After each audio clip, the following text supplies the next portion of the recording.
Bueno,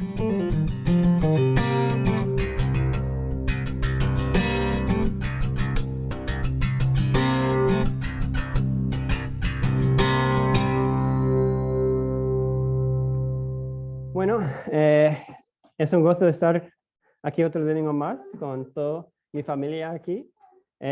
Como sabéis, vamos poco a poco a través del Evangelio de Lucas. Y sé que muchas veces cuando estamos de viaje, pues ya que estamos viajando por el Evangelio de Lucas, y a veces cuando estamos de viaje estamos tan enfocados a llegar al destino que a veces no prestamos atención a lo que está pasando durante ese viaje. Y que si somos honestos, un viaje parece más como un mal necesario para llegar a donde queremos llegar y solo es un medio para alcanzar la meta de llegar, de terminar el viaje. Pues quiero recordaros que aunque suene cutre, que el viaje en sí realmente es nuestro destino. O sea, el Espíritu Santo tiene tantas cosas para darnos por medio de su palabra que es digno de extraer de ella todo lo que podamos.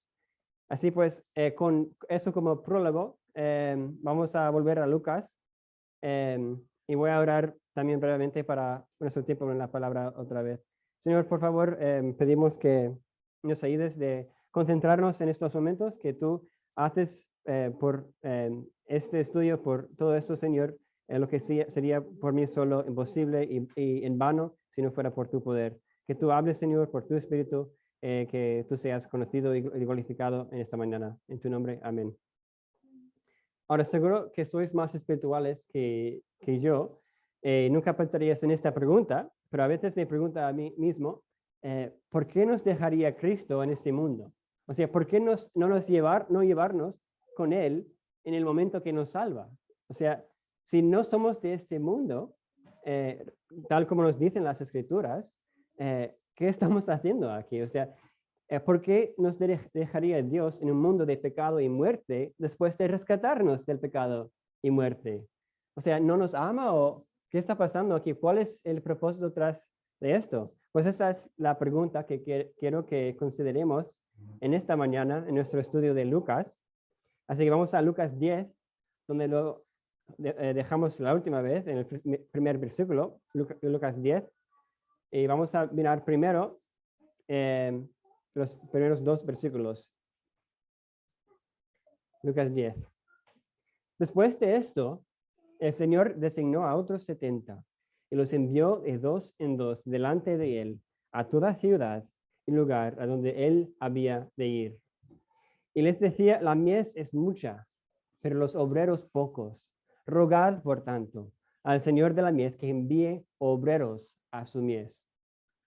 Así que para entender el contexto, hemos leído la semana pasada que Cristo tenía una misión para ir a un cierto lugar. ¿Recordáis a dónde? Era para ir a Jerusalén. Así que ya vamos, Cristo mirando a Jerusalén y está preparando para ese momento donde tendrá que ir a la cruz y que entonces está preparando para ese momento para que pueda terminar su ministerio en todos los lugares a que pensaba ir. Y para hacerlo, designa a estos 70 seguidores para preparar su llegada en estos pueblos. Pero al instruirlos les enseña un principio general. Les dice en el versículo 2, y les decía, la mies es mucha, pero los obreros pocos. Rogad, por tanto, al Señor de la mies que envíe obreros a su mies. Esta pequeña ilustración es nuestra clave para entender por qué Dios también nos tiene en nuestra misión aquí en la tierra. Nuestra mies de Belía, de España, del mundo entero, es mucha. Hay millones de personas que están condenadas por su pecado y están bajo la justa ira de Dios, que en cualquier momento caerá sobre ellos cuando mueran y entren en una muerte eterna y consciente. Y si estás aquí en esta mañana es porque alguien en algún momento oró al Señor, oró al Señor de la mies para obreros y te ha llamado a ti para llevar a cabo lo que Él, por medio de otra persona, hizo en ti. Así que hemos de orar por obreros, pero también reconocer que somos parte de la respuesta a esa oración. Hemos sido llamados a ser obreros a la mies.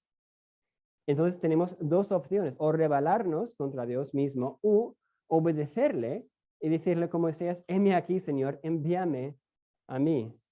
Pues la misma manera que Cristo da esos 70, las instrucciones de cómo llevar a cabo su misión, aquí también podemos ver los principios para nuestra misión de ir a nuestra mies.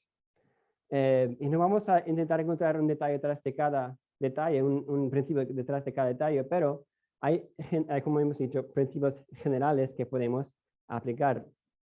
Porque a lo mejor me dices en esta mañana, sí, quiero ser un obrero de la mies, quiero, me preocupa la realidad de este mundo, pero ¿quién soy yo? Yo no sé ni cómo ser de verdad un obrero a la mies, ¿no? No sé de verdad qué significa ser un obrero. Entonces, vamos a leer en este texto qué significa ser un obrero a la mies. Vamos a empezando desde el versículo 2 otra vez, al 9. Y les decía, la mies es mucha, pero los obreros pocos. Rogad, por tanto, al Señor de la mies que envíe obreros a su mies. Id, mirad, que os envío como corderos en medio de lobos. No llevéis bolsa, ni alforja, ni sandalias, y a nadie saludéis por el camino. En cualquier casa que entréis, decid primero, paz a esta casa. Y si hay un hijo de paz, vuestra paz reposará sobre él. Pero si no, se volverá a vosotros. Permaneced entonces en esa casa, comiendo y bebiendo lo que os den, porque el obrero es digno de su salario. No os paséis de casa en casa. En cualquier ciudad donde entréis y os reciban, comed lo que os sirvan. Sanad a los enfermos que haya en ella y decidles, se ha acercado a vosotros el reino de Dios. Ahora es curioso que al principio, después de decirles que les envía como corderos en medio de lobos, entonces justo después dice que no lleven nada extra. Si yo voy a hacer senderismo o algo donde sé que puede ser peligroso, voy a tener en mi mochila una navaja, comida, medicina, una linterna, ropa extra, porque si no pongo estas cosas en mi mochila, sé que María, por cierto, los pondrán. Entonces, al decirles que es peligroso, les dice, ahora, no llevéis nada, no llevéis bolsa. Pero ¿qué tiene que ver esto con ser un obrero? Estos discípulos proclamaban el reino de Dios, no solo por su palabra, sino por tener que depender de él para absolutamente todo.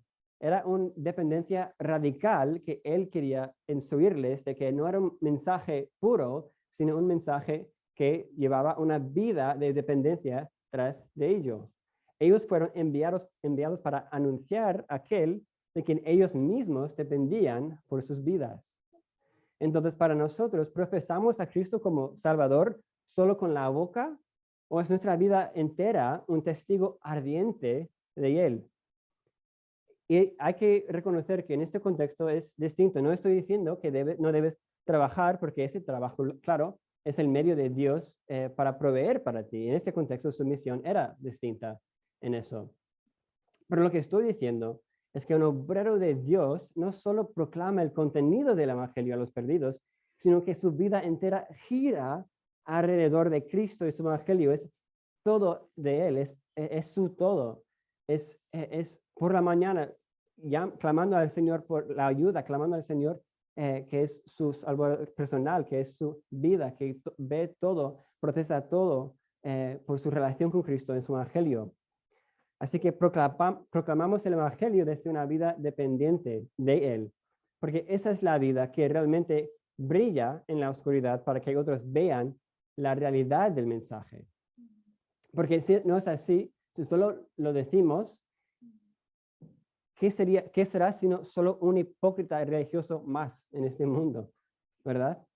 Vemos que Dios no nos ha llamado por ser aptos para la obra, no nos ha llamado por ser los obreros más listos, fuertes, ni espirituales, sino que nos ha llamado a pesar de no tener nada en nosotros mismos, para mostrarle al mundo que dependemos de Él, porque aparte de Él, nada podemos hacer.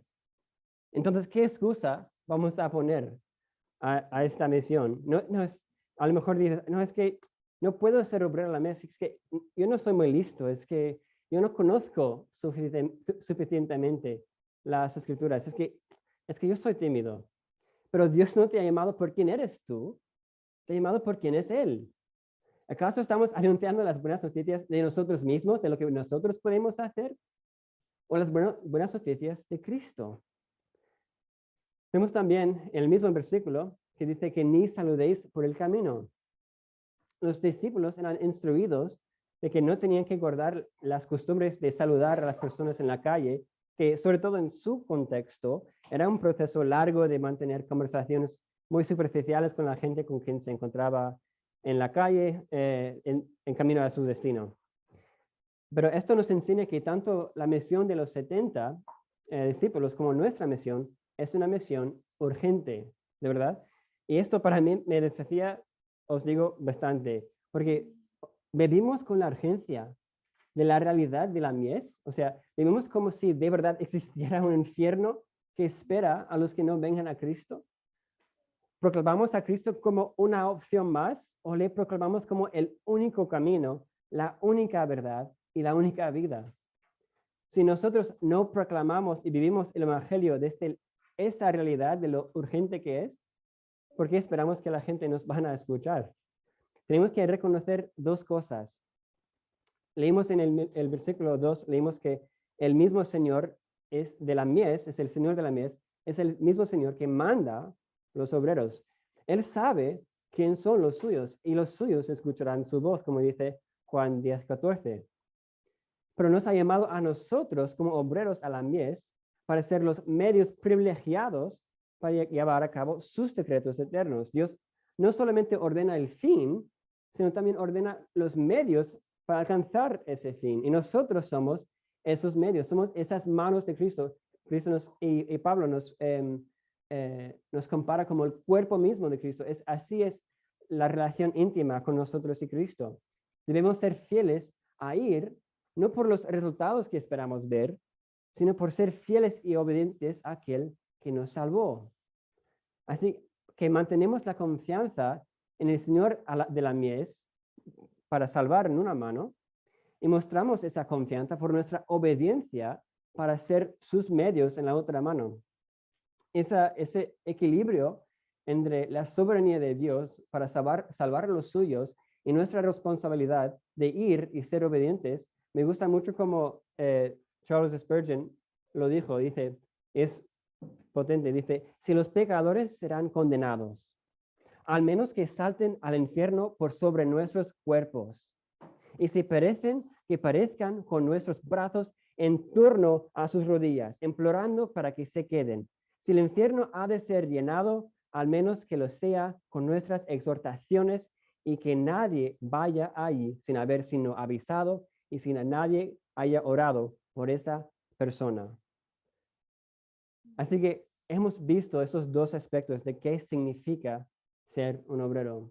Hemos visto que es alguien que vive una vida de dependencia y urgencia. Pero ya que hemos visto cómo debemos vivir como obreros a la mies, nuestra siguiente pregunta debe ser considerar el otro elemento en la ilustración, es decir, la mies. Si tú has sido contratado para trabajar, te va a tocar conocer el ambiente en que estás trabajando. Y eso es lo que Cristo nos ayuda a entender tanto a los discípulos aquí en su misión como a nosotros en la nuestra. Ya hemos leído en versículo 3, ir, mirad que os envío como corderos en medio de lobos.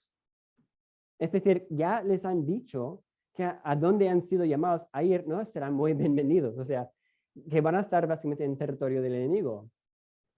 Y seguimos leyendo en el versículo 10. Pero en cualquier ciudad donde entréis y no os reciban, salid a sus calles y decid, hasta el polvo de vuestra ciudad que se pega a nuestros pies, nos lo sacudimos en protesta contra vosotros. Empero sabed esto, que el reino de Dios se ha acercado. Os digo que en aquel día será más tolerable el castigo para Sodoma que para aquella ciudad.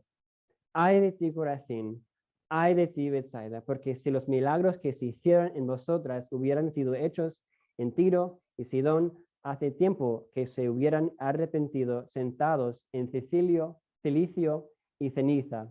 Por eso en el juicio será más tolerable el castigo para Tiro y Sidón que para vosotros. Y tú, Capernaum, ¿acaso serás elevada hasta los cielos?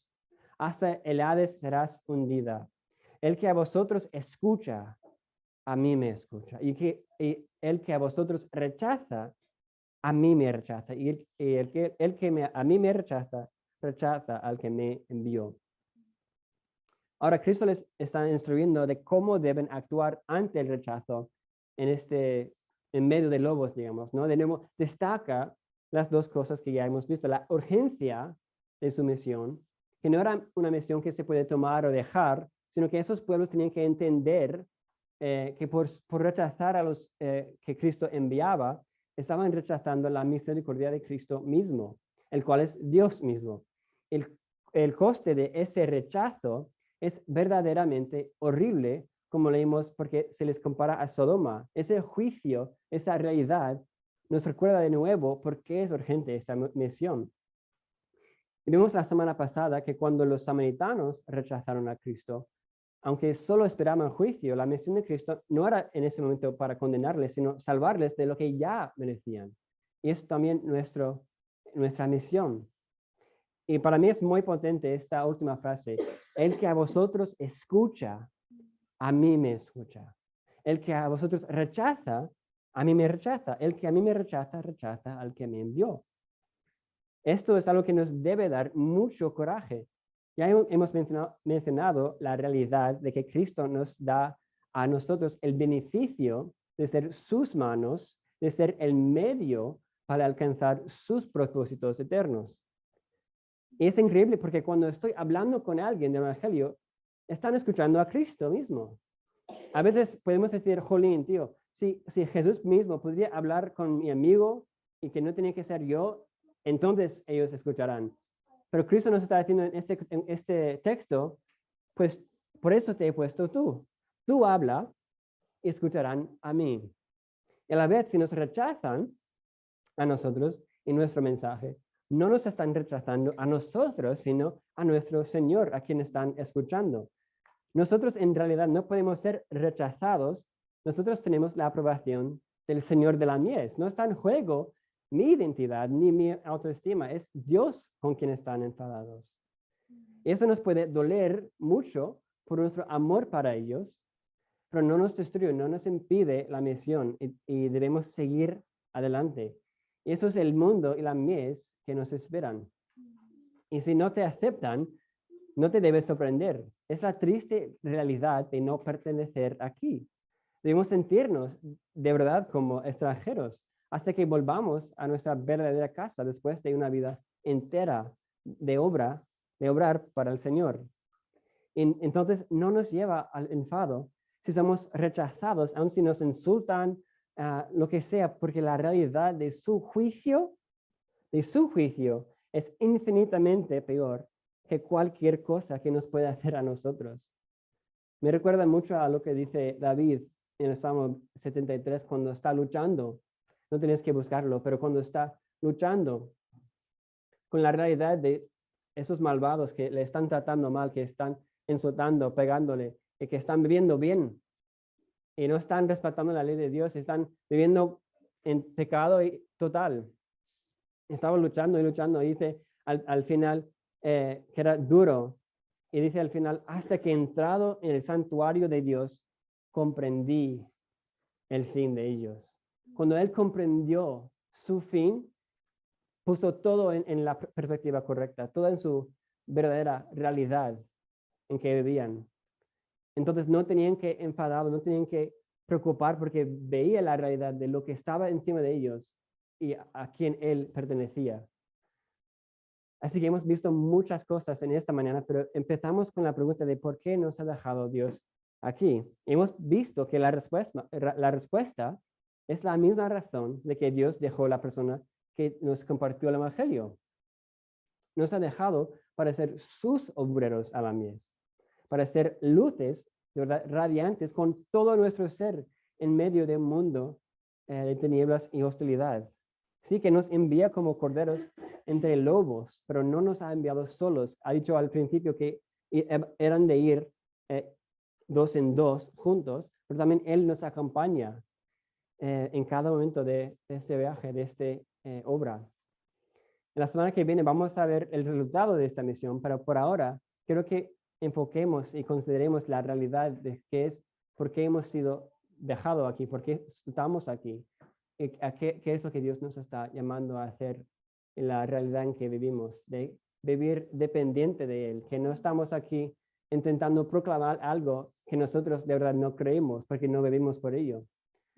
Y depender de ella y ver lo urgente que es, ver el juicio que está encima de ellos, lo que estaba encima de mí, lo que yo merecía, y poder estar usado por Dios en esa manera, no para hacer nada más que expresar quién soy yo, por adorar a Dios, expresar por alabanza en mi vida, y esa expresión se ve en la obediencia de ir y proclamar y compartir nuestras vidas que deben eh, girar alrededor del Evangelio y convertir el Evangelio que es nuestra vida con ellos. Vamos a orar. Señor, gracias por tu misión.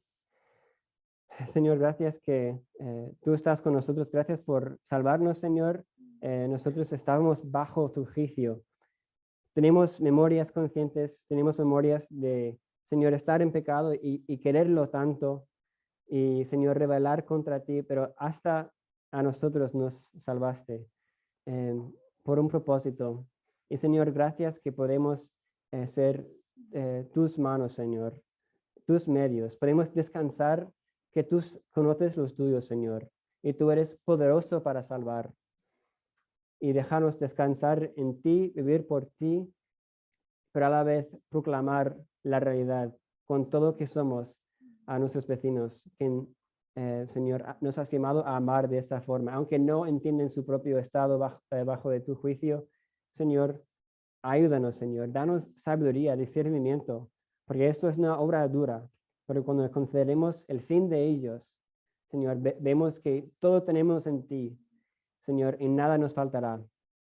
Gracias por este texto tuyo, Señor. Ayúdanos, Señor, considerar quién eres tú y qué has hecho por nosotros en esta mañana y ser, Señor, tus obreros que tú has enviado, no por ser nosotros, sino por eres tú, Señor. No vamos en nuestro poder y nuestra capacidad, sino en tuya, Señor, en tu espíritu de poder, Señor, sometiéndonos a tu poder, a tu gloria, para tu gloria, Señor. Y lo pedimos en el nombre de Jesús. Amén.